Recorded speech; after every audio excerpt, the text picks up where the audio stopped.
Hello, and welcome to another Ethical Corporation webinar. I'm Liam Dowd, and I'm the Managing Director at Ethical Corporation. You can't hear it. Start broadcasting.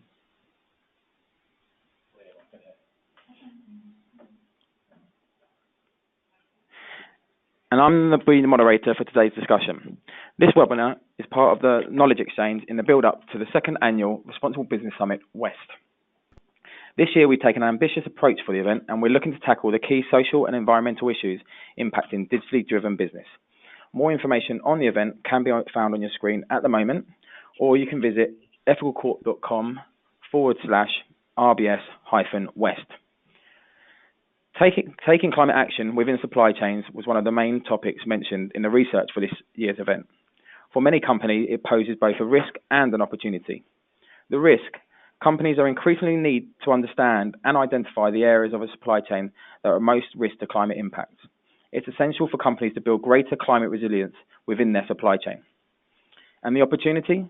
By taking an ambitious approach, such as setting science-based targets, companies can identify new innovations, drive energy savings, boost investor confidence, and also build future resilience to new regulations. A focus of today's webinar will be on science-based targets. And in many ways, to run a sustainable business, it's fundamental businesses align targets and strategy to the 2-degree target. It's the way the world is going. And approximately 450 companies have already set science-based targets, and no doubt that number will surpass 500 in the coming months. It's critical that companies are engaged in their supply chain to take climate action, and thankfully we're starting to see the benefits of this action. A report published earlier this year by CDP and McKinsey assessed the supply chains of nearly 100 major corporations. They found that total emission reductions from over 4,800 suppliers in 2017 reached 551 million metric tons of CO2. That's more than the whole of Brazil's emissions in 2016. And for our US-based listeners, you'll be pleased to know that the US firms are taking a leading role in combating climate change within their supply chain. CDP has a supplier engagement leaderboard, highlighting companies that are showcasing best practice on green procurement. A third of the organizations on the supplier engagement leaderboard are from the US, making it the best represented nation. And the country behind it is the UK, which is in second place with 15%. So you can see there's some great leadership being shown in the US, and I'm confident that today's discussion will pull out some great insights and questions from all involved. We have 4 fantastic speakers and organizations joining us today for today's webinar, and they'll be engaging both their business, suppliers, and other stakeholders on taking climate action within their supply chains. And joining us today, we have John Gledhill, the Senior Vice President of Transwestern, a commercial real estate company that provides services in real estate development, leasing services, and commercial property management. We also have Andrew Behar, the CEO of You Sow, a non-profit foundation chartered to promote corporate social responsibility through shareholder advocacy, coalition building, and legal strategies. We also have Lisa Sherlow and Jessica Rosman, who unfortunately both are still engaged in other meetings and looking to sign in shortly. So we've kicked off today's webinar discussion with two of the 4 speakers, and no doubt the other 2 will be joining us shortly. So welcome to the 2 of you, and thank you for sparing your time.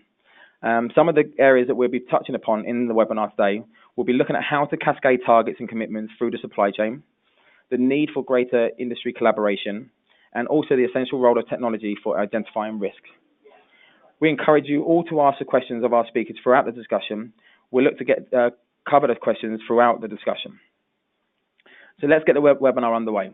First up is a poll for all our listeners. So please do let us know where you are on the following questions. So please do look to your screens and get voting.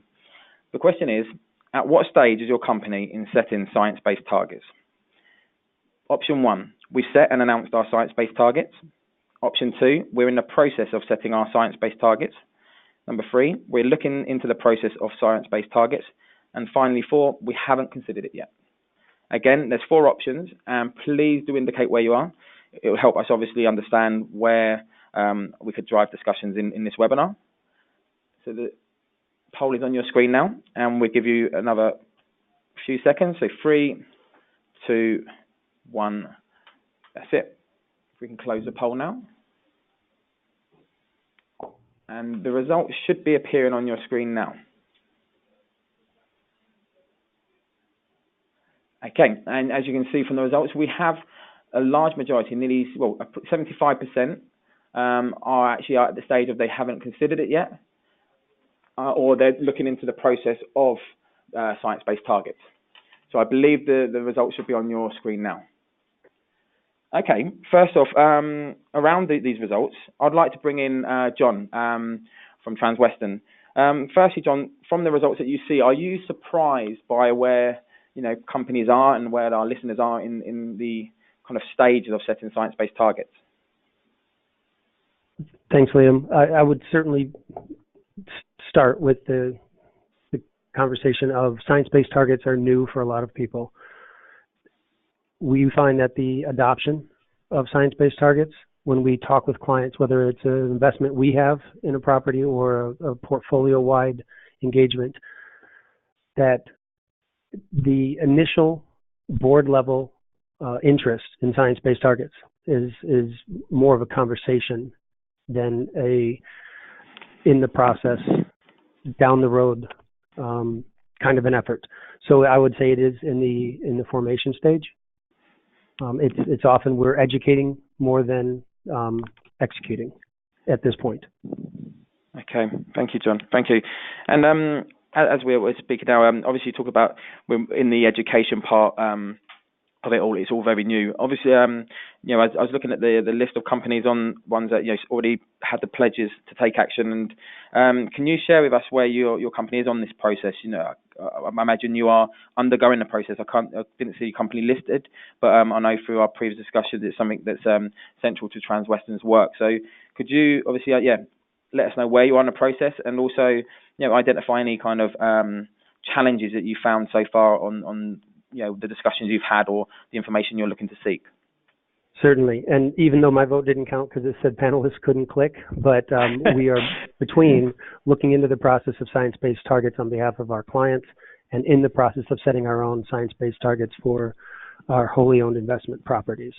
We want to be a thought leader, like many corporations, but we also need to understand the challenges that people go through when they look at their supply chain impacts. So we have to do it first, and then we have to walk others with us down the path. So I'd be between the 38 and the 11% for our firm, but more often than not, our clients are closer to the 11%. They're in the process of setting up those SBTs, and they're asking us questions. And you mentioned, yes, it does. It did, and you mentioned some of the challenges. When some challenges when you're looking at your own operations, and as you say, you're veering in the process of setting the science-based targets within your own.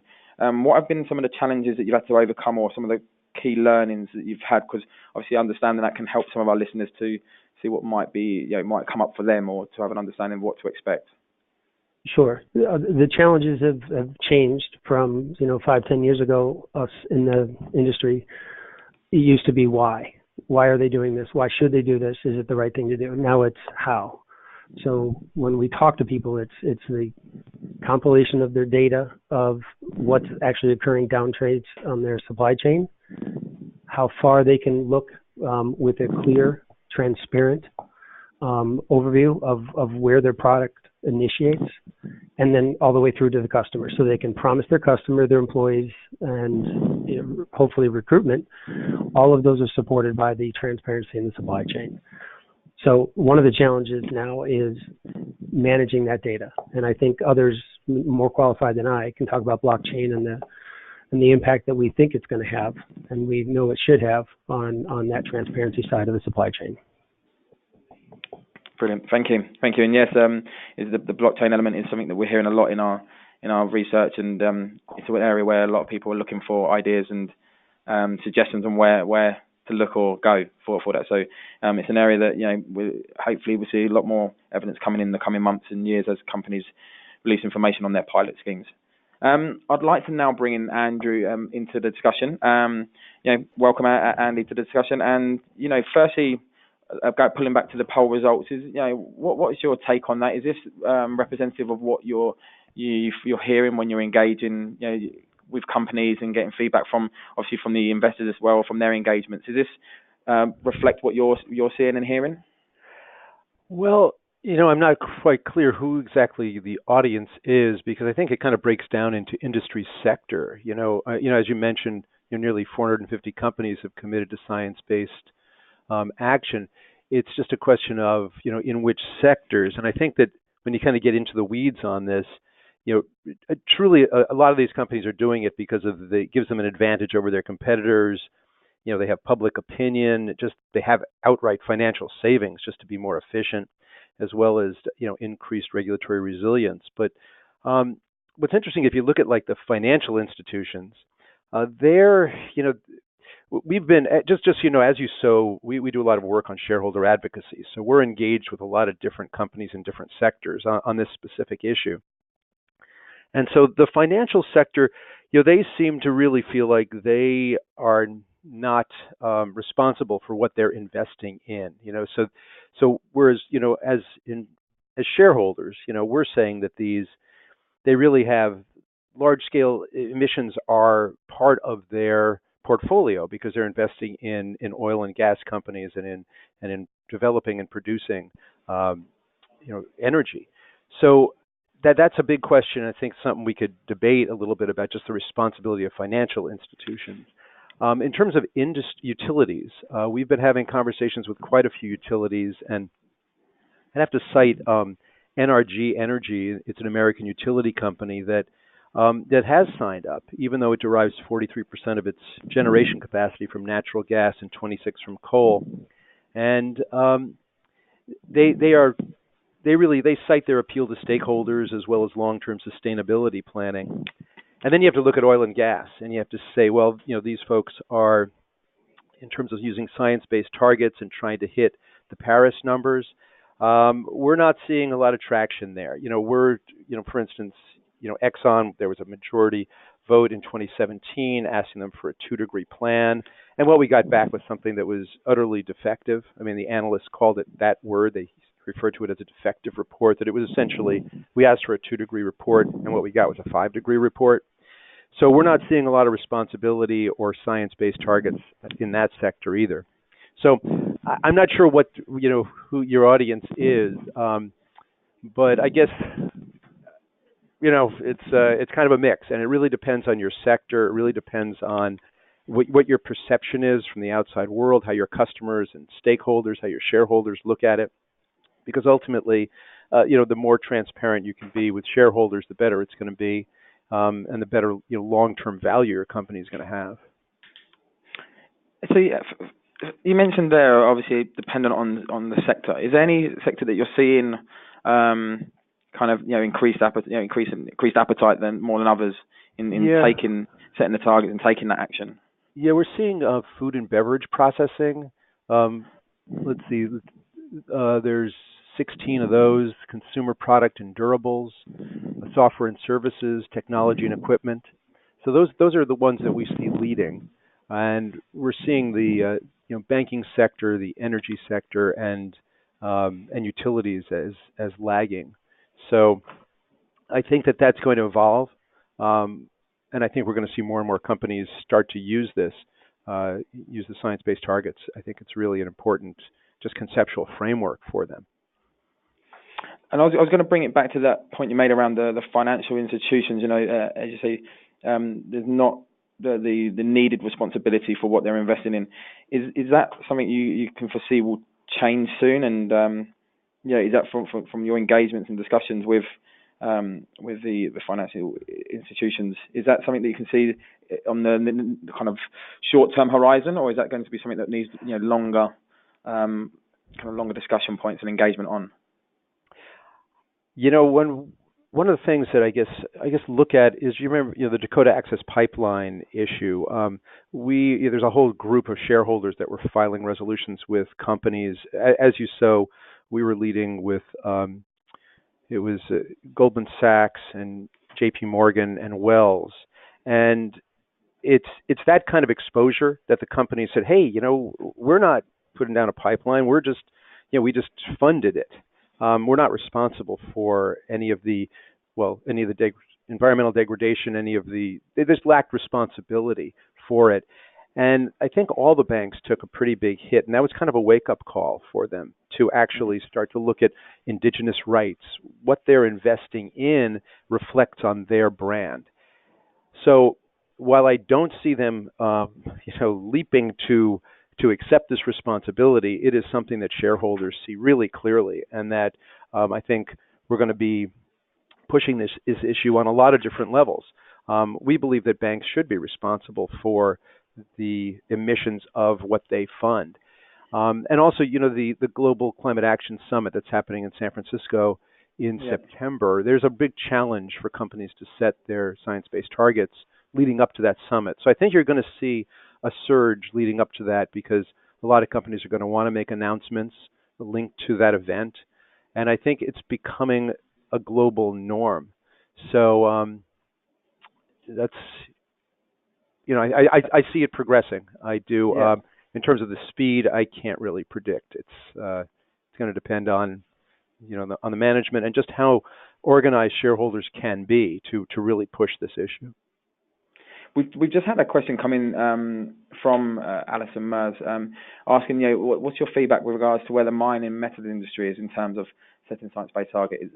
Obviously a particular question based on that industry. Do you have any thoughts or feedback for Alison there?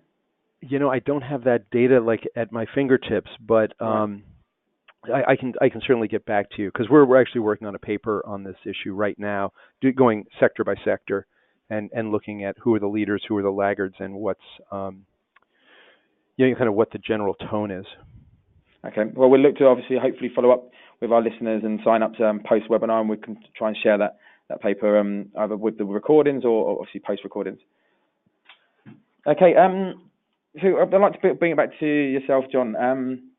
We talked at the start around the need to engage, the importance of engaging suppliers on targets and ambitions. I remember reading a report in some sectors on average, 4 times the emissions can be found in the supply chain than actually in the company's own operations. So there's stark, real kind of critical need to engage the suppliers on targets and ambitions. But companies they run lean operations with limited resources and capacity. So how are you? How is Transwestern working with suppliers to put work on your climate goals and the action within their own operations? And a kind of caveat to that question, what has been some of the hardest tasks in that engagement work? Sure.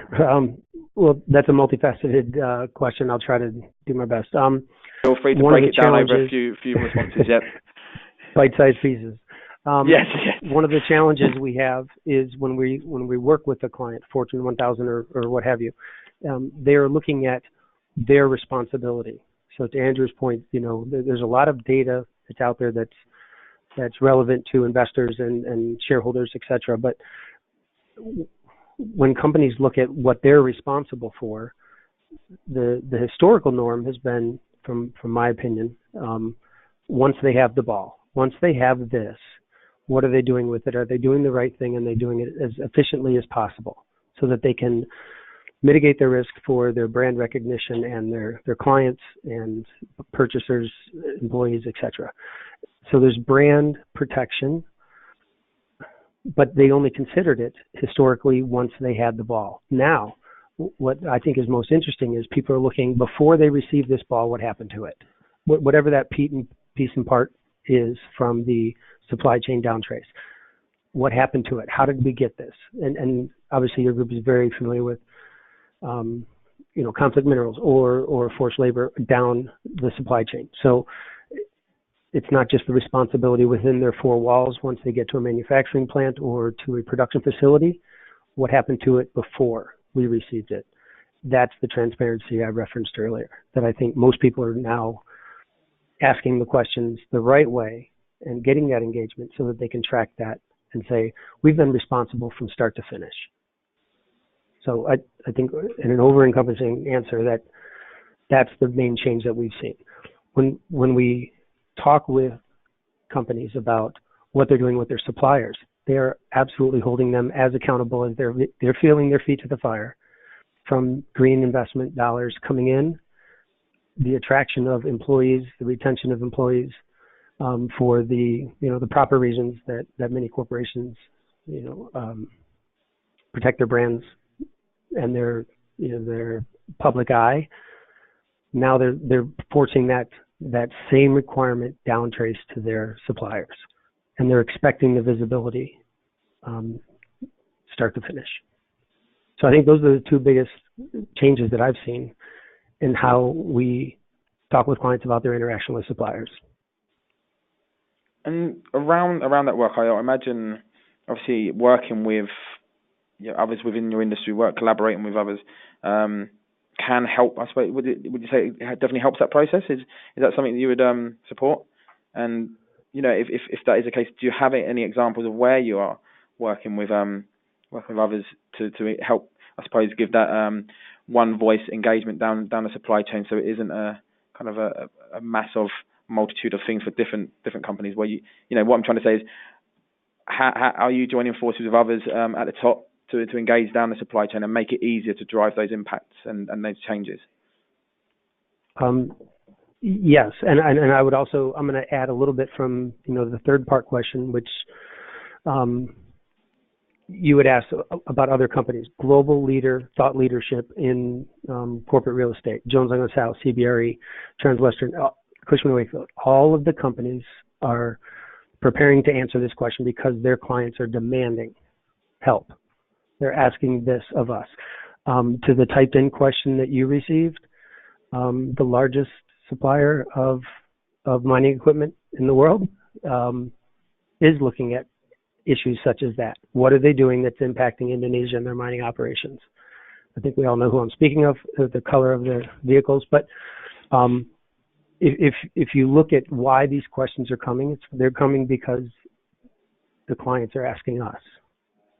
So I don't know if Andrew sees something different from the actuarial side.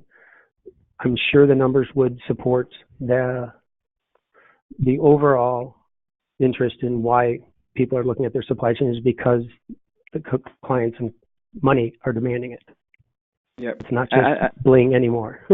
Yeah, I would absolutely agree. One of the things we've been involved in is just slavery and forced labor in supply chains, and obviously, working in conflict minerals, but also in the cotton industry.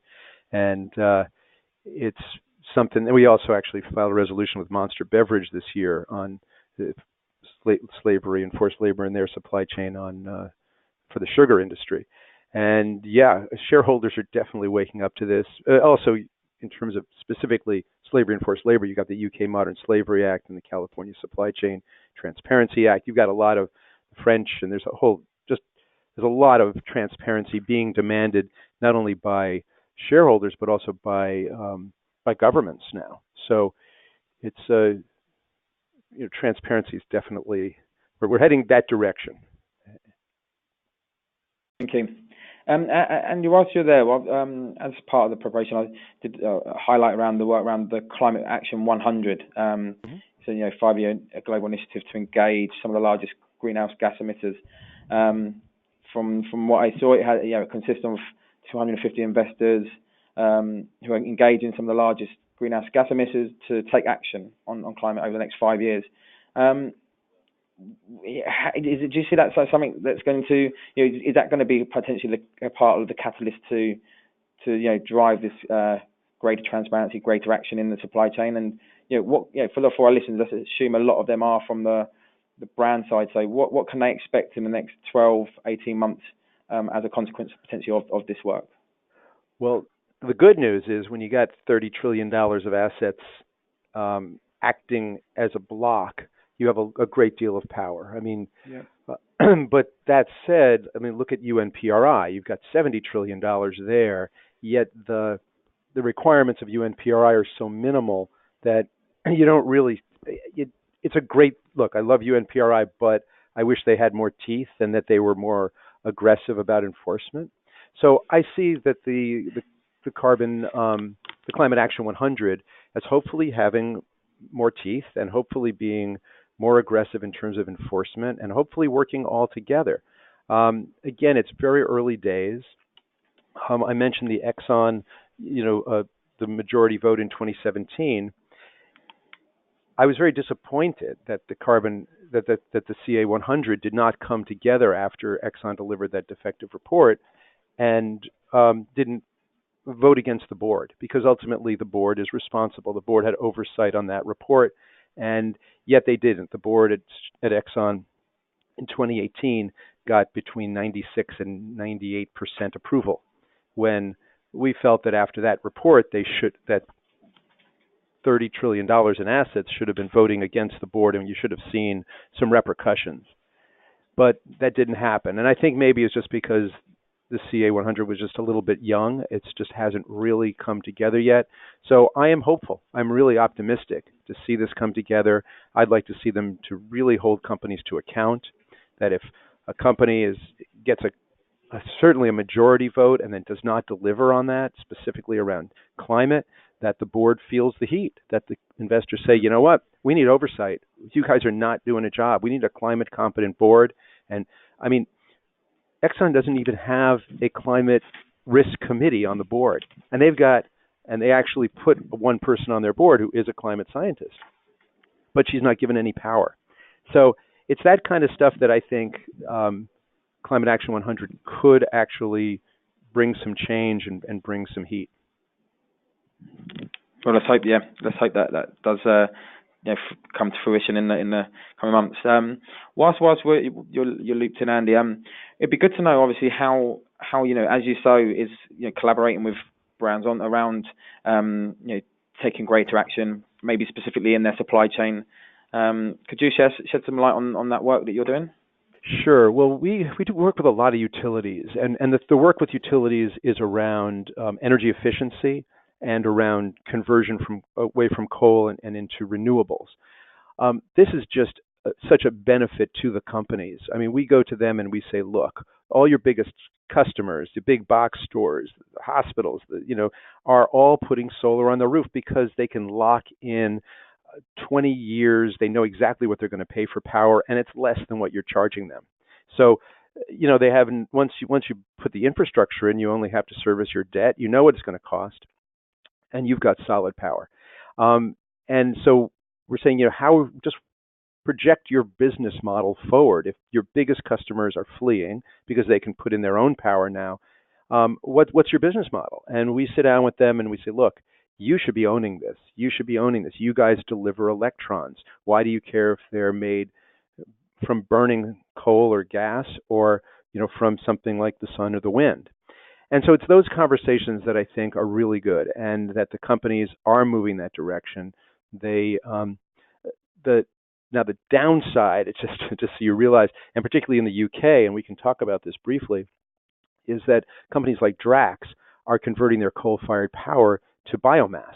So they're basically burning wood pellets that are coming mostly from the United States, and those actually have a higher carbon output. Although under the Paris rules, they convert from coal, which has huge emissions, to biomass, which has zero emissions. And that's just a loophole because of the Kyoto protocols, that the carbon is supposed to be accounted for when you cut down the trees, but it's not because the U.S. didn't sign Kyoto. So what you've got is this giant gap. And my fear is that as utilities across Europe start to convert to biomass, that we're going to look back in 10 or 15 years and go, hey, wait a minute. We have more carbon in the atmosphere because all of these utilities converted to burning wood. We've deforested these massive forests, so we've lost our carbon sink, and everybody made their Paris numbers. What's going on here? So I think this has to be looked at.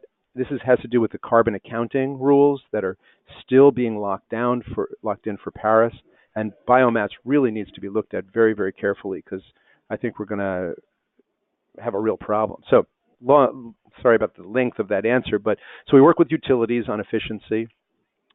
Also the issue around plastics. Now this is a multi-leveled thing, because you've got all this fracked gas happening in the United States that then is going to these cracker plants, these ethane crackers, and they're building more and more of these cracker plants.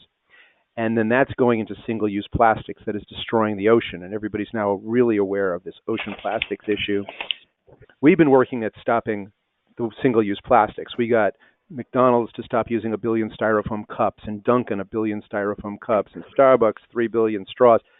you can go on, but we've got to stop using plastics, because what the oil companies are doing when they do their business plans is they're saying, we ask them, we say, where do you see the demand? We do not see the demand. We don't understand how you're making these projections. And they generally say plastics.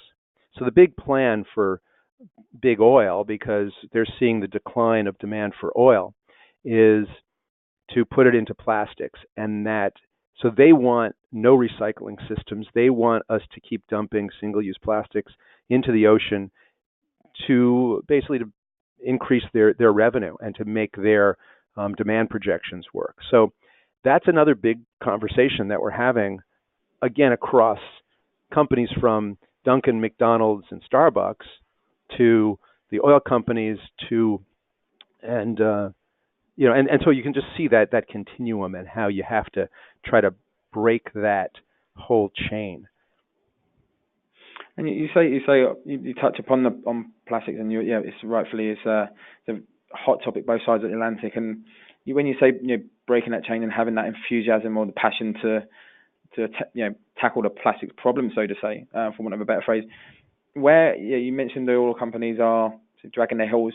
Is there any particular sector that you're seeing kind of leadership in trying to find new innovations, substitutions or reduction techniques that you could share with our listeners?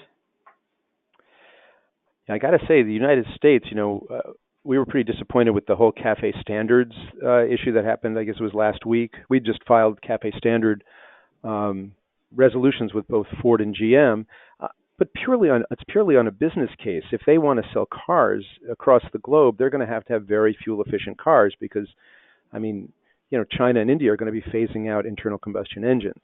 And then you look at our policy saying, oh, no, we should burn more gas, we should burn more oil. It's just contradictory to good business sense. And ultimately, those companies will feel the impact of that. I don't know if that answers your question, but it's, you're asking me where are the leaders? I would say yes, some of these brands, the folks like I mentioned, who have said, okay, we're going to stop using single-use plastics. We're going to figure out ways around this. Duncan's saying we're not going to use 1 billion styrofoam cups next year, starting in 2019. That's moving pretty rapidly. Pepsi just made commitments to this. Kraft Heinz just made a commitment. Yep. So these are the companies we've been engaging with now for, well, honestly, since 2006. We wrote our first report on this, and it's actually starting to really ramp up in terms of how they're going to address this issue. And I think it's going to have a big impact on the demand for the oil companies, and that people who have to really look at oil companies as a really risky bet. The demand curves that they are projecting, we believe, just are not based in reality at all. And we see them continue to borrow money. We see them doing stock buybacks and paying dividends with borrowed money. We see this as a house of cards. So we keep asking the question and just pointing it out and just saying to the financial community and also to the pension fund and the investors, you folks are as addicted to these dividends as the rest of us are addicted to oil. And it's all one thing. And that you got to realize you're going to have to get out of oil because this thing is really very, very volatile. Thank you. We've had a few questions coming in now, and I want to put a question over to you, John, and it's a question from Nathan Kwan, and it's looking, when you're looking to implement changes in your company supply chain, obviously engaging a multitude of suppliers with different resources and I suppose different kind of importance to the business.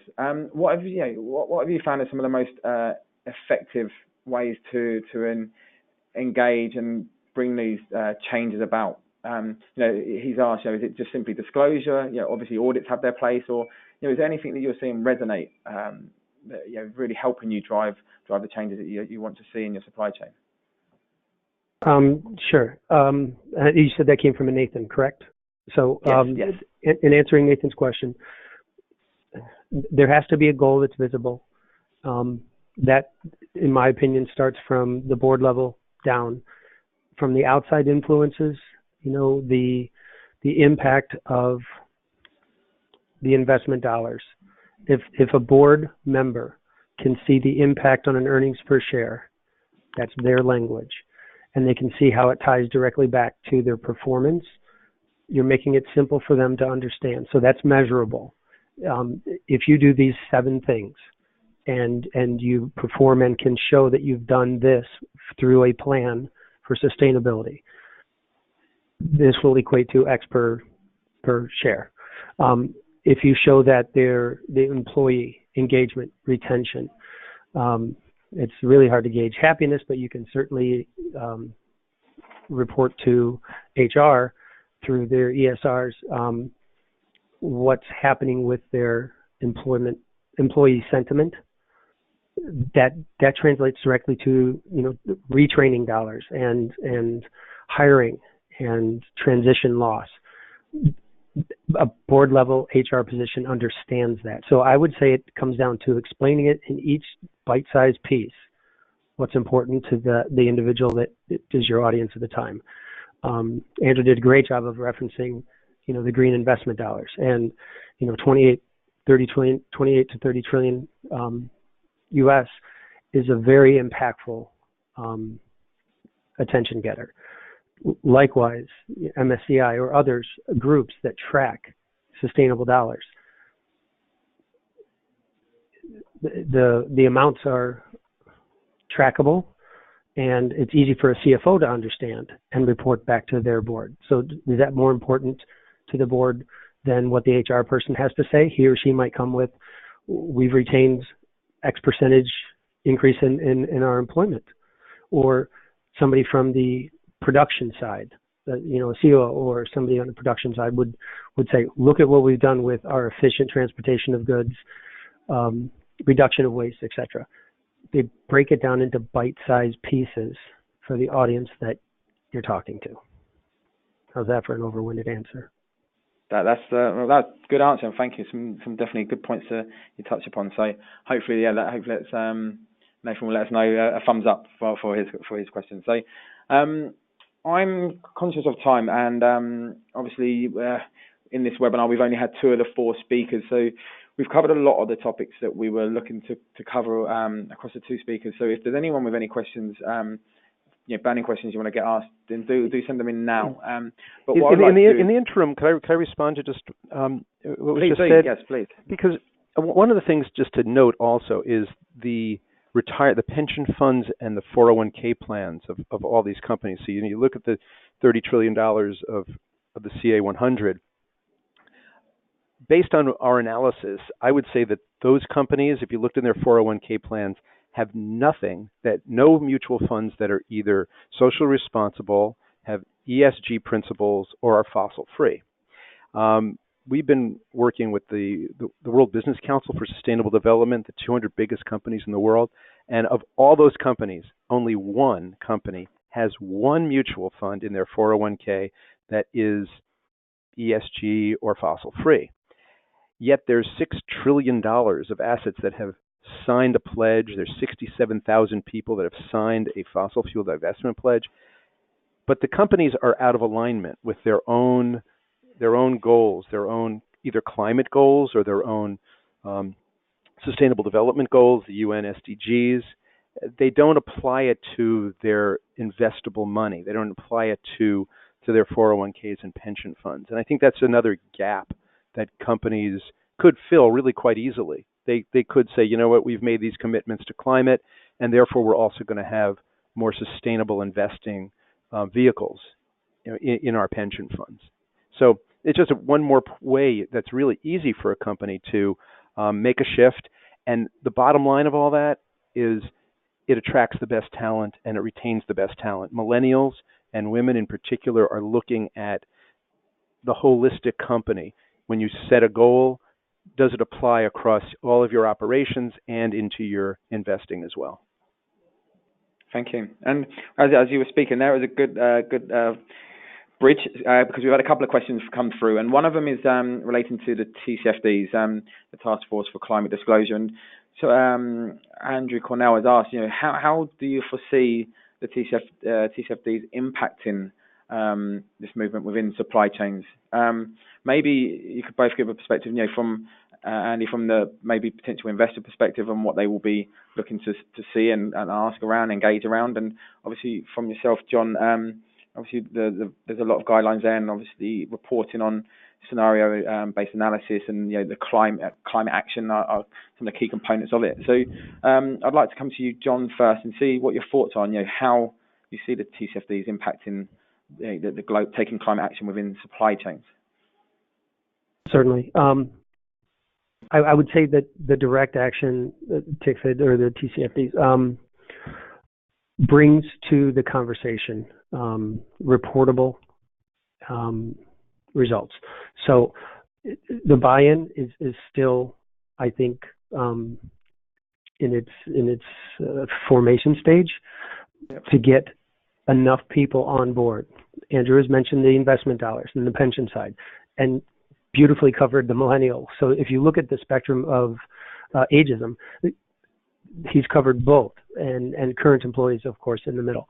But the actions, as well, are being driven by desires, driven by the investment dollars. And I do agree that hopefully the pension side can catch up quickly with what the millennials are demanding. So I know people that will only invest in companies or only work for companies that have achieved certain accreditation or certain goals, or stated that throughout their transparency efforts they're going to this, and the other.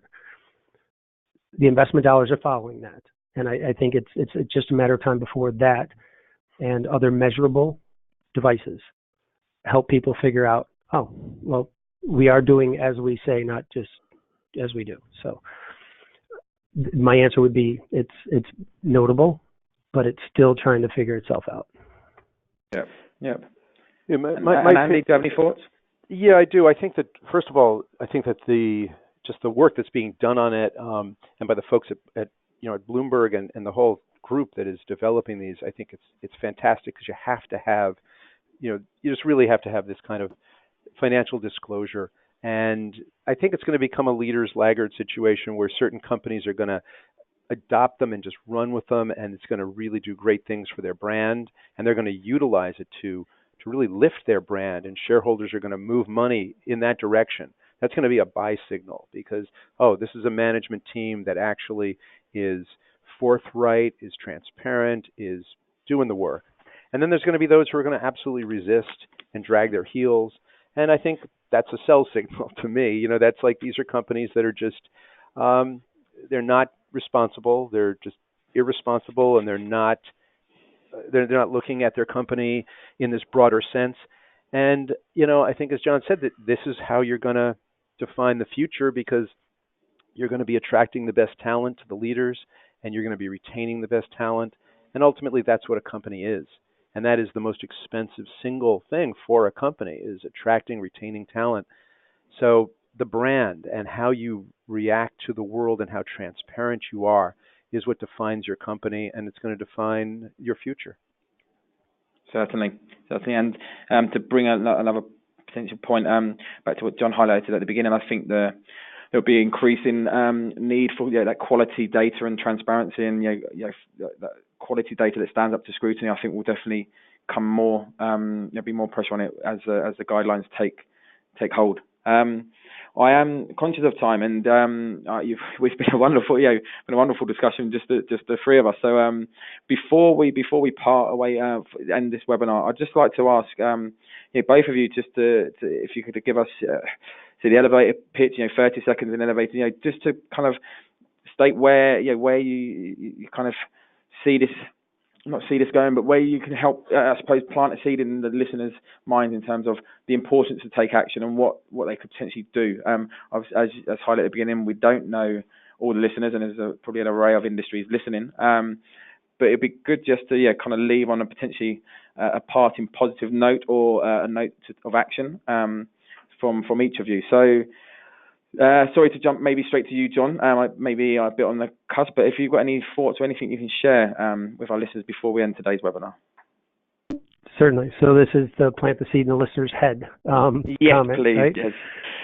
So I would think the conversations we have with investors and or corporate decision makers, it's no different from sitting in a cafe and asking the person next to you, what would you like to see a company do? What would impress you, and what would interest you in this company doing in regards to their SDGs or their environmental efforts? And half the time it's just shutting up and listening, because you'll get the exact same answer from somebody in a coffee shop that you would at a board level. They just don't know how. So if I was going to leave you with something, it'd be help them figure out how. Brilliant. And Andy, do you have anything to add to that? I think that this is a moment of incredible opportunity for every company to really distinguish themselves. We keep seeing these reports. I mean, just this morning, this one came out from the Stockholm Resilience Center and the University of Copenhagen, talking about hothouse Earth, that we're in a place now where even if we reduce emissions, we still could be triggering this domino effect. And you look at that and go, okay, it's really time for companies to take the responsibility that this is something that can be addressed, and that's just but not only climate, but all of the interconnections, the plastics, slavery and supply chains, all of that is one thing, and that is, what is your corporate culture? Where are you working? And do you want to is your company there to create a future that we all can live in? So this is a moment of choice, because there's so many of these voluntary ways that companies can now truly be transparent, truly show shareholders what they're doing, show their stakeholders, all of their customers. And the more that they adopt it, the more they just simply shift their culture to one of transparency, one of openness, one of we want to build the future. I think that's going to attract, all of the good things that will make them really have not only survive but thrive, and that the other ones will simply fall behind and will not make it through this transition. So this is your moment. I hope that the companies of the world just really embrace this and do their best and lead. Brilliant. That's a great way to message to end it on. Firstly, whilst we wrap up, I'd like to thank all our listeners for joining today's webinar. As mentioned at the beginning, it's part of our knowledge exchange in the build up to this year's Responsible Business Summit West. Science-based targets, cascading targets, and taking climate action within the supply chain are some of the key topics we're looking to bring ideas and bring some learning around, because we see the great importance of this and the opportunities it brings for the companies to really showcase leadership and really start driving the change that's required. So we'll be this will be a core focus of the event across what we have as 3 key themes. One of the themes is looking at tackling data, privacy and trust. The second one, where the science-based targets falls, is within our climate leadership track. And finally, around looking at delivering social impact and purpose within the business. More information, again, can be found on the screen. And before I leave, I'd like to thank you for listening and those that asked the questions. And big thank you to our 2 speakers, Andy and John. Unfortunately, neither Lisa or Jessica joined us. So we will be following up with both of those 2 to send some questions their way and hopefully get some answers. Because as many would have seen, Levi made an announcement last week around taking climate action within their supply chain and sign up to the science-based targets, and so has Caesars Entertainment. So there's some questions we have there to hopefully share with you in the coming weeks to garner some more ideas and ideas for you guys to tap into. So yes, parting words. Thank you, John. Thank you, Andy. Very much appreciated for really steering this discussion, and I hope everyone enjoyed it. And the recordings will be sent out to everyone in the next couple of weeks. Thank you once again, and all the very best.